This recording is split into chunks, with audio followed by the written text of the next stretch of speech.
সুপ্রিয় দর্শক, আসসালামু আলাইকুম। সবাইকে স্বাগত জানাচ্ছি আজকে গুরুত্বপূর্ণ সংবাদে। প্রথমে জানিয়ে দিচ্ছি সংবাদ শিরোনাম, পরে বিস্তারিত। নেপাল চীন সীমান্তে বন্যায় ১৫০০ নিখোঁজ, ৮০০ জনই বিদেশি। নিখোঁজদের মধ্যে ২৮ দেশের অন্তত ৮০০ জন বিদেশি নাগরিক রয়েছেন। নিহতের সংখ্যা ১৬৫ ছাড়িয়ে যেতে পারে বলে জানিয়েছে নেপালি পুলিশ। বুধবার পাহাড়ি ঢলের আকস্মিক বন্যায় সীমান্তবর্তী জনপদ ও উপত্যকাগুলো প্লাবিত হয়ে যায়। এবারে জানাবো পাহাড়ি ঢলে নেপালে বিপর্যয়, ভারতের বিহারে ঢুকে পড়ছে পানি। নেপালের চারিদিকে ধ্বংসস্তূপের ছবি। দেশটির রসুয়া জেলার ফ্ল্যাশ ফ্লাডের ছবি। আতঙ্ক ছড়িয়েছে ভারতের বিহারে। হাই অ্যালার্টে গোটা বিহার। চলছে মাইকিং, মানুষজনকে সতর্ক করা হচ্ছে। জানাবো ইরান সফরে যাচ্ছেন কাতারের প্রধানমন্ত্রী। কাতারের প্রধানমন্ত্রী শেখ মোহাম্মদ বিন আব্দুল রহমান আল থানি আজ বৃহস্পতিবার ইরানের রাজধানী তেহরানে যাচ্ছেন। যুক্তরাষ্ট্র ইরানের মধ্যে কূটনৈতিক অচলাবস্থা কাটাতে মধ্যস্থতার চেষ্টা জোরদারের অংশ হিসেবে তিনি এ সফর করছেন। এদিকে যুক্তরাষ্ট্রের অর্থনৈতিক নিষেধাজ্ঞার পরিকল্পনাকে প্রহসন বলল ইরান।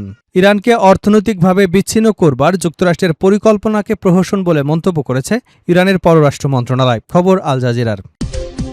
এবারে থাকছে ভারতের ৪ কোম্পানি ও ৩ নাগরিকের উপর নিষেধাজ্ঞা দিল যুক্তরাষ্ট্র।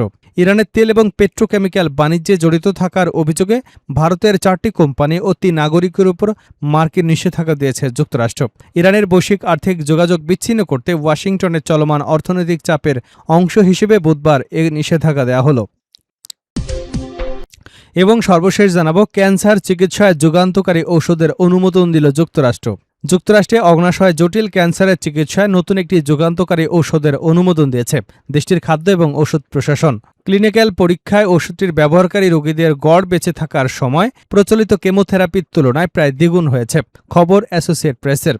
এতক্ষণ শুনছিলেন শিরোনাম, এবার থাকছে বিস্তারিত।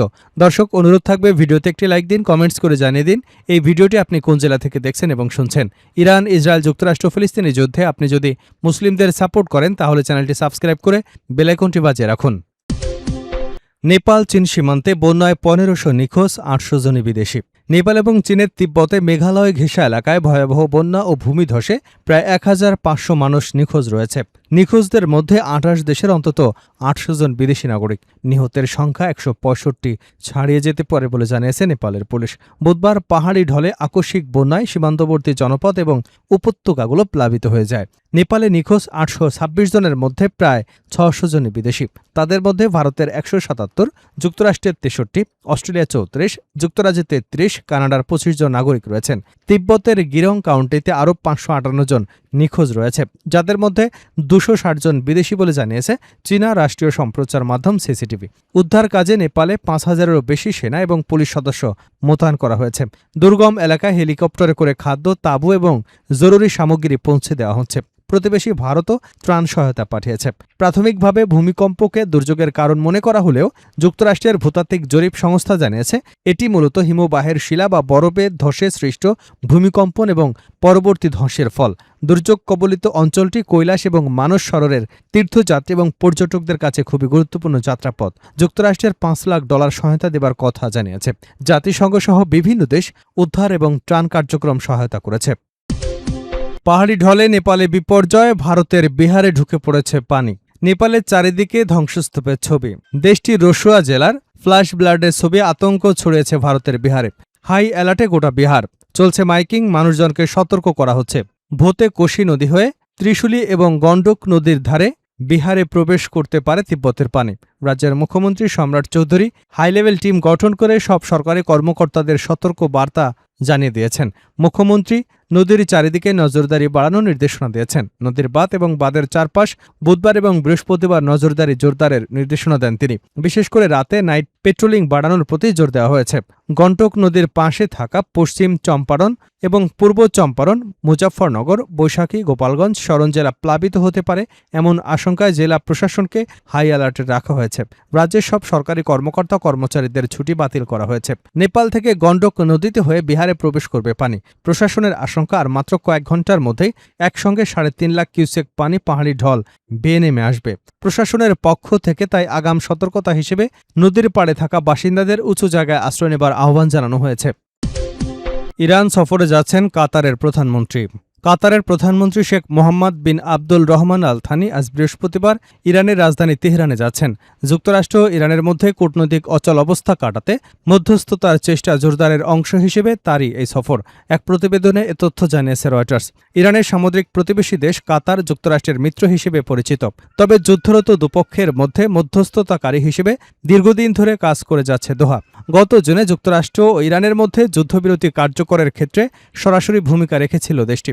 সেই যুদ্ধবিরতির ফলে সাময়িকভাবে বন্ধ হয়েছিল সংঘাত। তবে যুদ্ধ শুরুর প্রায় 6 মাস পরও যুক্তরাষ্ট্র ও ইরানের মধ্যে কূটনৈতিক সমঝোতার কোনো লক্ষণ দেখা যাচ্ছে না। দুপক্ষের মধ্যে বর্তমানে সবচেয়ে বড় বিরোধের বিষয় হরমুজ প্রণালী নিয়ন্ত্রণ। বিশ্বজুড়ে তেল সরবরাহের জন্য অত্যন্ত গুরুত্বপূর্ণ এই জলপথকে চাপ তৈরির হাতিয়ার হিসেবে ব্যবহার করছে তেহরান। সম্প্রতি ইরানের বাণিজ্যিক অংশীদারদের উপর নিষেধাজ্ঞা আরোপের মাধ্যমে তেহরানের উপর অর্থনৈতিক চাপ বাড়ানোর ঘোষণা দিয়েছে যুক্তরাষ্ট্র। এনে দুদেশের মধ্যে পাল্টাপাল্টি দোষারোপের মধ্যেই এ সফরে যাচ্ছে কাতারের প্রধানমন্ত্রী। ইরান এবং ওমানের মধ্যবর্তী সরু এই জলপথ দিয়ে মত পার্থক্যের কারণে দুপক্ষের মধ্যে স্বাক্ষরিত সমঝোতা স্মারক আংশিকভাবে ভেঙে যায়। গত 28 ফেব্রুয়ারি যুদ্ধ শুরুর আগে হরমুজ প্রণালী দিয়ে প্রতিদিন বিশ্বে সরবরাহ হওয়া তেলের প্রায় 1/5 পরিবহন করা হতো। জাহাজ চলাচল পর্যবেক্ষণের সর্বশেষ তথ্য অনুযায়ী গত সোমবার প্রণালীটি দিয়ে প্রতিদিন মাত্র 50 লাখ ব্যারেল তেল পরিবহন হয়েছে। এটি গত 3 মাসের মধ্যে সর্বনিম্ন। যুদ্ধের আগে প্রতিদিন এই প্রণালী দিয়ে পরিবহন করা হতো প্রায় 2 কোটি ব্যারেল অপরিশোধিত তেল। যুদ্ধের শুরুতে যুক্তরাষ্ট্র ইসরায়েলের বিমান হামলায় ইরানের প্রচলিত সামরিক সক্ষমতা ব্যাপকভাবে ক্ষতিগ্রস্ত হয়। তবে দেশটির হাতে এখনও পর্যাপ্ত ক্ষেপণাস্ত্র ও ড্রোন রয়েছে। এসব অস্ত্র দিয়ে উপসাগরীয় যেসব দেশে মার্কিন সামরিক ঘাঁটি আছে সেসব দেশে হামলা চালানোর সক্ষমতা রয়েছে ইরানের হাতে। পাশাপাশি হরমুজ প্রণালীতে তেলবাহী জাহাজ চলাচলেও বিঘ্ন ঘটানোর সক্ষমতা ইরানের আছে। ইরানের পররাষ্ট্র মন্ত্রণালয়ের মুখপাত্র ইসমাইল বাঘাই বলেছেন, তেহরান সফরে কাতারের প্রধানমন্ত্রী তার দেশের মধ্যস্থতার প্রচেষ্টা অব্যাহত রাখা সহ আঞ্চলিক বিভিন্ন বিষয় নিয়ে আলোচনা করবেন। সামাজিক যোগাযোগ মাধ্যম এক্সে তিনি জানিয়েছেন, হরমুজ প্রণালীতে অবাধে জাহাজ চলাচল নিশ্চিত করা এবং তা 28 ফেব্রুয়ারির আগের অবস্থায় ফিরিয়ে আনার প্রয়োজনীয়তা নিয়েও আলোচনা করবেন কাতারের প্রধানমন্ত্রী। একই সঙ্গে উত্তেজনা কমে আলোচনা অনুকূল পরিবেশ তৈরির উপায় নিয়েও ইরানি কর্মকর্তাদের সঙ্গে কথা বলবেন তিনি। যুক্তরাষ্ট্রের অর্থনৈতিক নিষেধাজ্ঞার পরিকল্পনাকে প্রহসন বলল ইরান। ইরানকে অর্থনৈতিকভাবে বিচ্ছিন্ন করবার যুক্তরাষ্ট্রের পরিকল্পনাকে প্রহসন বলে মন্তব্য করেছেন ইরানের পররাষ্ট্র মন্ত্রণালয়। বৃহস্পতিবার সামাজিক যোগাযোগ মাধ্যম এক্সে দেওয়া এক পোস্টে ইরানের পররাষ্ট্র মন্ত্রণালয়ের মুখপাত্র ইসমাইল বাঘাই একথা জানান। বাঘাই বলেন, যুক্তরাষ্ট্রের এই নীতির কোনো মানে নেই, কারণ ওয়াশিংটন এমন নিষেধাজ্ঞার ঘোষণা দিচ্ছে যেগুলো আগে থেকেই কার্যকর রয়েছে। তিনি বলেন, বাহরাইনের সঙ্গে ইরানের কার্যত কোনো উল্লেখযোগ্য অর্থনৈতিক লেনদেন নেই। এরপরও যুক্তরাষ্ট্র বাহরাইনকে সামনে এনে তাদের অর্থনৈতিক চাপের জোট কার্যকর বলে দেখানোর চেষ্টা করছে। এর আগে যুক্তরাষ্ট্রের অর্থমন্ত্রী স্কট বেসেন্ট জানান, ইরানের উপর আর্থিক চাপ বজায় রাখার বিষয়ে তিনি বাহরাইনের অর্থমন্ত্রী শেখ সালমান বিন খলিফা আল খলিফের সঙ্গে কথা বলেছেন।